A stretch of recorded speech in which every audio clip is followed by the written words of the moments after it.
Welcome to the Fantasy Champions Fantasy Football Podcast. Here's your host, Morgan Colby and Rick Lemon.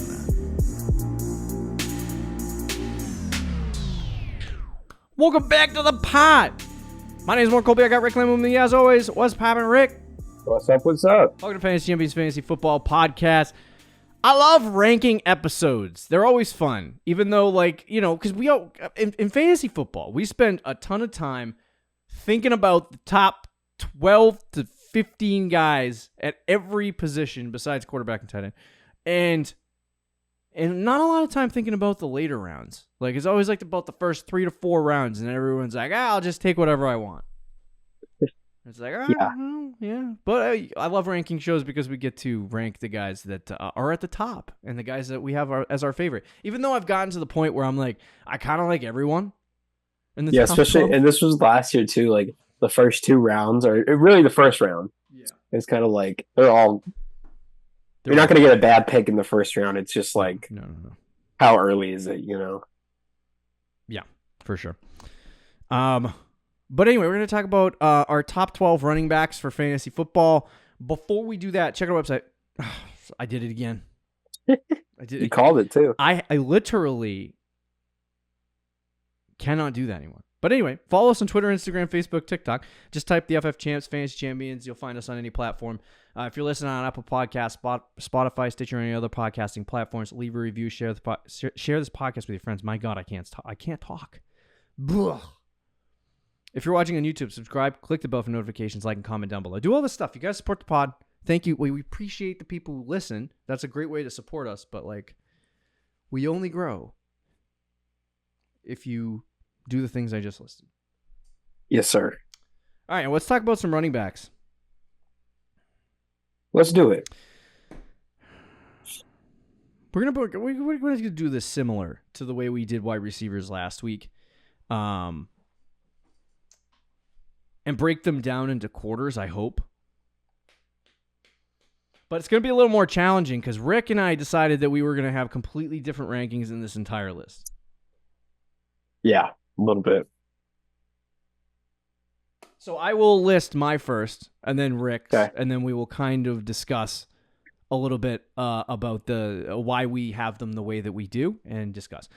So anyway, I'll start with my 4. I have Christian McCaffrey, Saquon Barkley, Breece Hall, Bijan Robinson in 3. Now, I kind of wanted to rank Bijan over Breece Hall, but I decided not to.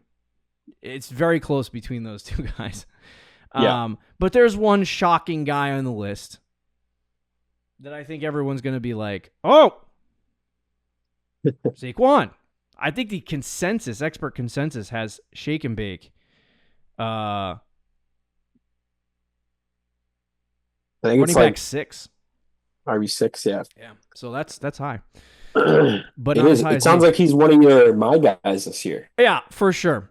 So I'll start with Christian McCaffrey. Christian McCaffrey obviously got to be there at running back 1. I am concerned about his injuries, so I don't want the first overall pick because or a top 3 pick because if you take McCaffrey, you just have to get his hand. Like, you have to draft Elijah Mitchell or the handcuff. Manson or whatever. Yeah, for sure.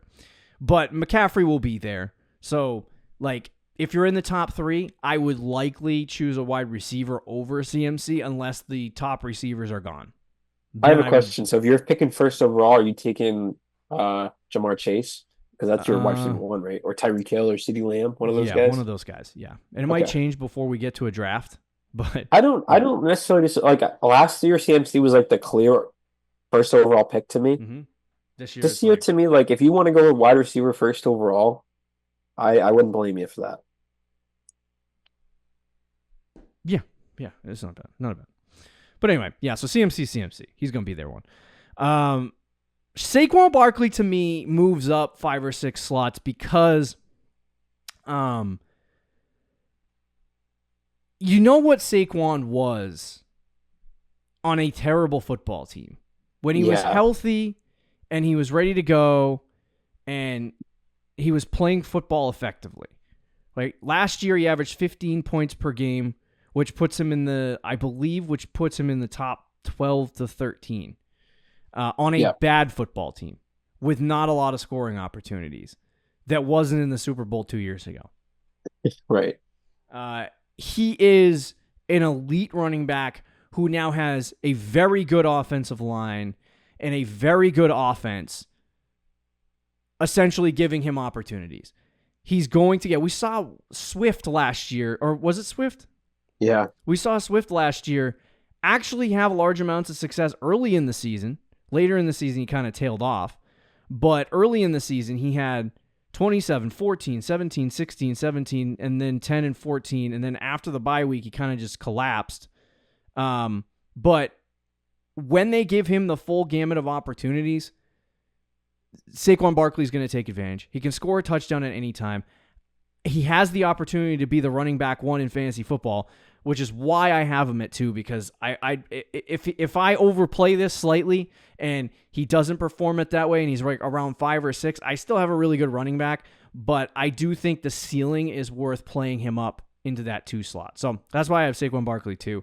Breece Hall, Bijan Robinson, very close. Hall was like, what, RB2 last year in PPR? Yeah, he was. And Bijan was up there as well in fantasy He was football. like RB12, I think, but he also missed like a game. Bijan showed and this is why I kind of thought about ranking him higher and then stopped. Bijan shows like this ceiling. He's RB9. He was the RB9 last year on a football team that was not good, and Breece Hall was RB2 on a football team that was not good. So now that you add Aaron Rodgers to the Jets, I think that could be beneficial to Breece Hall, but at the same time, they could also just be the Jets and Aaron Rodgers torn Achilles at 42 years old or whatever his age is. The Jets end up not being good and the offense isn't as efficient as people thought. So that could happen, but I think it's worth the risk at Breece Hall at 3. And then Bijan Robinson at number 4. Like I said, he was RB9 last year and the offense made improvements with Kirk Cousins and other things. So I think that's your top 4. I would tier drop after Saquon, just to tell you where my tier is, to tier 2. And I'll let you know in the next set of rankings where that would drop off. But anyway, Rick, top 4. Yeah, that's fair. For me, CMC, not much to say there, RB1, although like you, I am nervous about it. I'm very nervous about it. And if I draft CMC this year, I'm doing everything I can to get his handcuff. You can't draft him without his handcuff. I'll say that. For me, my RB2 is Breece Hall, just because kind of what you said, like we've seen him. He was RB2 last year in a bad offense. And even if you think Rodgers is not, if you think the Jets are going to suck this year and stay being the Jets and Rodgers is washed, I will take a washed Rodgers over Zach Wilson any day of the week. So I still think the Jets will have quarterback upgrade as long as Rodgers plays. So to me, Breece Hall, it is very close though. Very, very close, but I'll keep him at RB2 for his pass catching and touchdown increase, potentially. Then right behind him, Bijan Robinson, I think he was right there because outside of Breece Hall, the best upgrade you could say in terms of quarterback, well, Saquon's there too. So, but Breece Hall or Bijan Robinson's up there. Like you go from Desmond Ridder to Kirk Cousins. Yeah. Although Kirk Cousins is also coming off a torn Achilles, but I would still take an injured old man Kirk Cousins over Desmond Ridder. So you're getting 2 quarterback upgrades there with both those guys. And then I have Jahmyr Gibbs at 4. And now this I could switch with Saquon because I have Saquon at 5 as a little hint for the future. But Gibbs did get hurt. He is expected to play week 1, so I left him at 4, but it is concerning. I think these guys are back-to-back. I would just put Gibbs at 4 because I think he's the modern Austin Eckler, the Alvin Kamara that we've seen in previous years where the dude is just going to get like 70, 80 catches. And in PPR, you're automatically a top 5 back when you do that, even if he's not going to get all the carries in the world. And some of the goal line carries too go to David Montgomery, but he was RB10 last year and he missed 2 games. So, and there's a chance that he might be even more involved this year than he was as a rookie. So I'll take him at RB4, but it's very close. Yeah. Very close to me. Okay. Let's move on to the next section of guys, 5 through 8. Mine are Jahmyr Gibbs, Jonathan Taylor, Travis Etienne, Devin Achane. And I think Rick and I's are pretty close to same except for the flip-flop of Gibbs and Saquon Barkley. Yeah, I don't have ETN. I have ETN at 9. Okay. All right. I didn't even see that. All right. We'll talk about that then. But so Gibbs to me, like Rick just kind of referenced, there's concern for me where he just got hurt. And I don't love that, but he also has this really high Alvin Kamara-like ceiling. So it's like with his pass catching, with his rushing, if they give him that opportunity, he could be explosive, especially in the passing game and end in the top 5 or 6 of fantasy football. Hopefully the injury doesn't prohibit him from doing that, but that's kind of why I moved him down a little bit, because I don't like drafting guys with injury concerns, especially in camp. Jonathan Taylor's number 6. This was a little more challenging because Taylor really, hasn't really done anything in a while. And we just are like, hey, let's keep going with this Jonathan Taylor guy and hope things turn out well. And I love Jonathan Taylor. I think he's really good. And I think this offensive scheme that they're putting together with Anthony Richardson can be elite for Jonathan Taylor to run in. But we got to see this home dog healthy, and we got to see him actually efficiently running the football again before I'm like, oh, yeah, let's jump on the Jonathan Taylor train. So I think that's why he's a little bit lower, but I still think he's a ridiculously talented running back that in a running offense run by Shane Steichen, like my expectation is that Taylor will be good. Travis Etienne literally was very good last year, and apparently no one likes it. So there's that. Etienne was RB6 last year, had some really good games, had some down games, but there was inconsistencies with the offense last year, and I think they're going to improve for Jacksonville.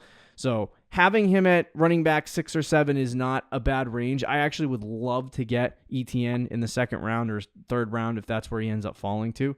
And then A-Chain, the ceiling is crazy high for Devin A-Chain. Rick said the name to me before the show, Chris Johnson. Is that correct? Yes. Yes, that rolls off the tongue real nice, considering how crazy good he was. If A-Chain's healthy and stays healthy for the whole season, the guy could be RB1 on the season, and he's one of the dudes that is probably a smash draft at running back for Rick and I in every draft that we're going to be in. Like, if we can find a way to get A-Chain, we will get him on our team because he's just that good. So those are my 4 guys. Really like them. Rick's look very similar, but there's some differences. Go ahead, Rick. Yeah. For me, at 5, I have Barkley. I thought I was high on him because I'm ahead of expert consensus. The other 2, so you blew me out of the water.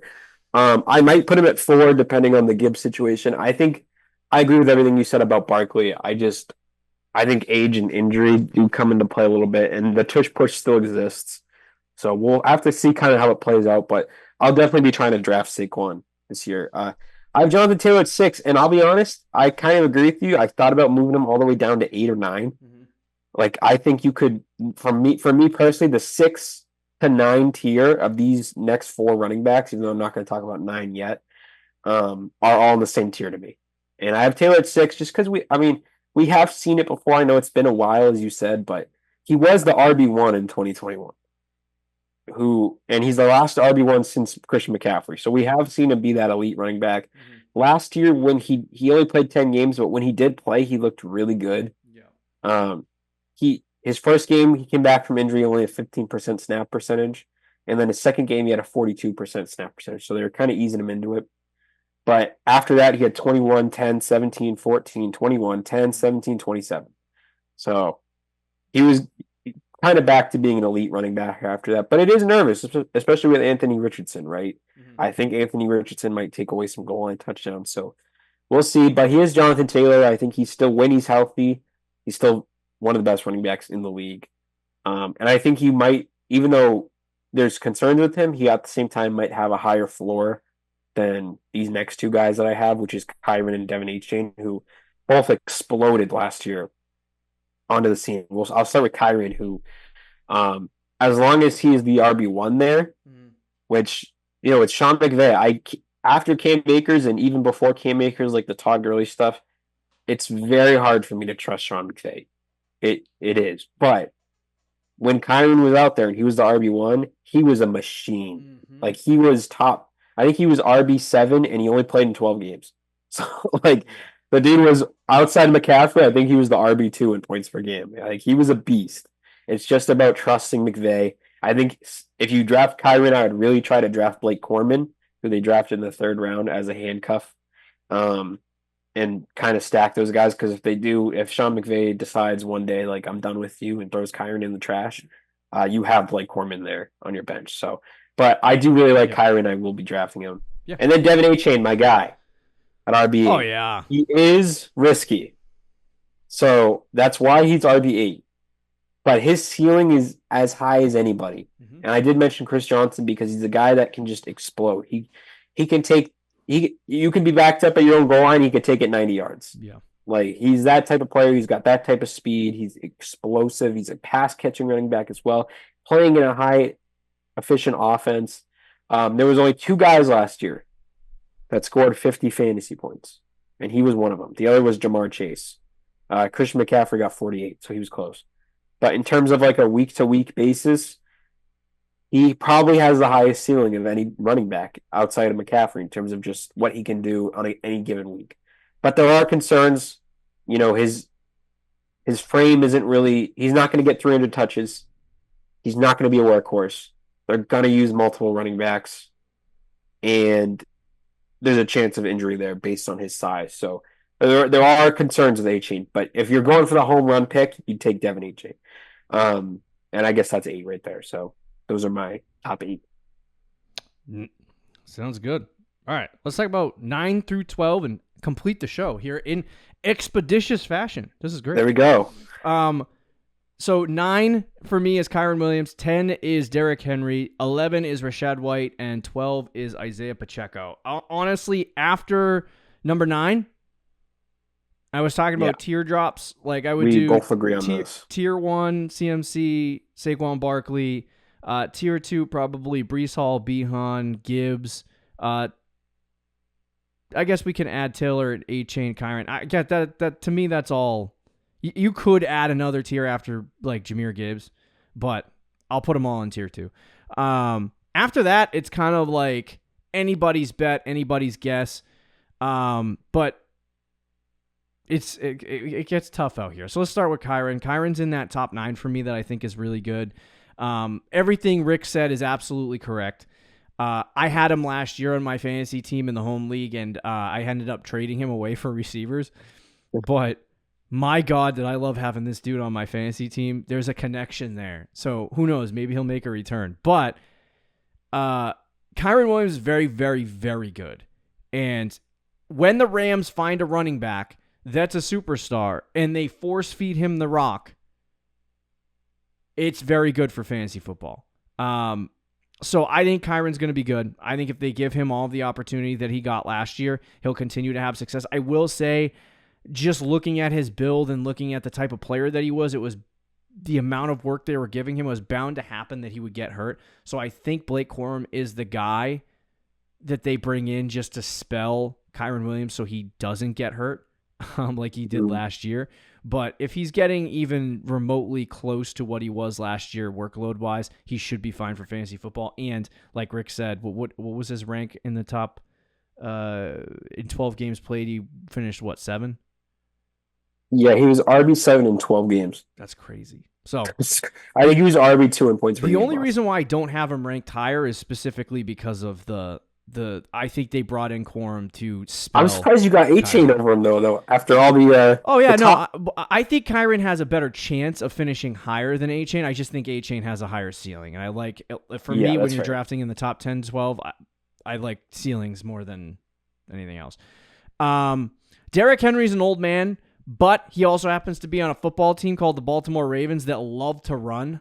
Yeah. And he's going to get all of the work, and I don't think the situation's really going to change for him, and there's no one behind him to be like, okay, he's going to lose his job. He's old, so there's a chance that he could fall apart, but in Baltimore, there's also a chance that he could go back to being Derrick Henry and be in the top 5. I think there's a medium kind of situation that you can discuss with Derrick Henry where, I mean, on the last show, we were telling you to let other people No, we didn't put him on that list. Good. All right.